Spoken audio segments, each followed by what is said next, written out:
La parole de Dieu est véritable et je suis vraiment étonné comment Dieu nous fait vivre sa parole. À l'approche de Pourim, qui est demain et après-demain, on lit le livre d'Esther. Que nous dit le livre d'Esther? C'est une histoire qui se passe pendant la déportation de Juda en Babylone, dans le territoire perse et médie, ce qui représente l'Irak et l'Iran actuels.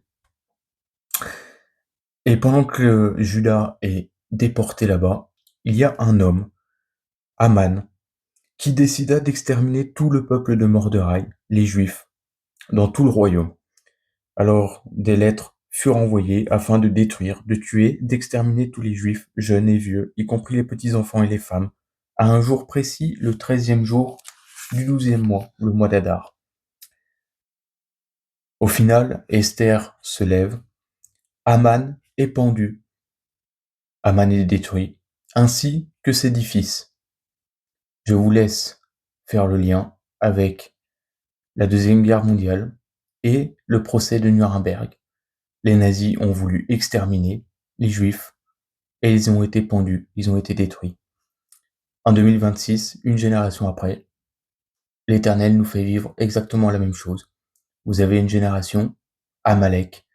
Il y aura guerre de génération en génération, dit l'Éternel, contre Amalek. Pourquoi? Parce que Amalek veut constamment détruire Israël. Et en 2026, aujourd'hui, à l'approche de la fête de Pourim, pendant cette fête de Pourim, qu'est-ce qu'on voit? On voit la génération animée par Amalek est détruite, est écrasée. On voit que justice est faite pour le peuple d'Israël encore une fois. On voit que les ennemis d'Israël tomberont encore une fois. Il nous est dit dans le livre d'Esther qu'il se produisit le contraire. Les Juifs l'emportèrent sur ceux qui les haïssaient. Donc, il est temps de retourner à la parole de Dieu. La parole de Dieu est véritable. L'Éternel nous montre des signes et des prodiges magnifiques, nous fait vivre sa parole.